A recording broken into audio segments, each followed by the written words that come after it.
Hi అండి. స్టిక్కర్స్తో పని లేకుండా వాల్ డెకరేషన్ చేస్తున్నాను. ఇలా ఒక థిన్ షీట్ తీసుకుని దాని మీద కేజ్ డ్రా చేసుకున్నాను. ఇలా డ్రా చేసిన కేజ్ని కట్ చేస్తున్నాను. మన ఇష్టము, డిఫరెంట్ షేప్స్ ఉంటాయి కదా కేజెస్, ఏదైనా డ్రా చేసుకోవచ్చు. ఇలా హ్యాంగ్ చేసినట్టుగా ఒక స్ట్రిప్ని అంటిస్తున్నాను. ఇలా అంటించిన తర్వాత దీనికి బ్లాక్ కలర్ పెయింట్ వేస్తున్నాను. కేజ్ మొత్తం అంతా బ్లాక్ కలర్ పెయింట్ వేసిన తర్వాత దీని మీద స్టిక్ చేయడానికి డిఫరెంట్ బర్డ్ షేప్స్ తీసుకోవచ్చు. మనకి ఇష్టం వచ్చిన కలర్ పేపర్స్తో ఇలా బర్డ్స్ డ్రా చేసుకుని కట్ చేసుకుని ఎన్ని కావాలంటే అన్ని తీసుకోవచ్చు. నేను ఇక్కడ 2 తీసుకున్నాను. ఇలా ఒక గ్రీన్ కలర్ పేపర్ తీసుకుని దాన్ని కొమ్మల్లాగా అంటిస్తున్నాను. ఇది గ్రీన్ మరీ లైట్గా ఉంది కదా అని చెప్పి దీనికి నేను పెయింట్ వేస్తున్నాను, డార్క్ గ్రీన్.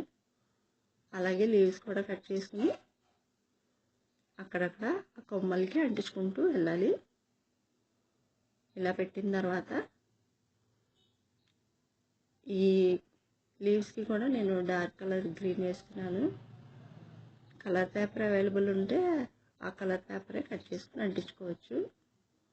ఇలా పెట్టిన తర్వాత ఏదన్నా ఫ్లవర్ షేప్ కలర్ పేపర్ మీద డ్రా చేసుకుని దాన్ని కూడా కట్ చేసుకుని మనం ముందుగా పెట్టిన కొమ్మల దగ్గర అక్కడక్కడ ఈ ఫ్లవర్స్ని అంటించుకోవాలి.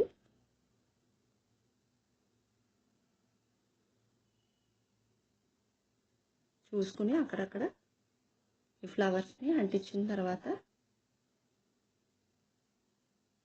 ముందుగా కట్ చేసిన బర్డ్స్ని కూడా అంటిస్తున్నాను.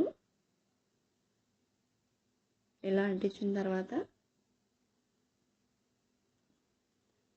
నా దగ్గర స్టోన్స్ ఉన్నాయండి. ఆ స్టోన్స్తో కేజ్ని డెకరేట్ చేశాను. లేదంటే డాట్స్ ఏమన్నా కూడా పెట్టుకోవచ్చు. ఐడియా నచ్చితే లైక్ చేయండి, షేర్ చేయండి, ఛానల్ని తప్పకుండా సబ్స్క్రైబ్ చేయండి.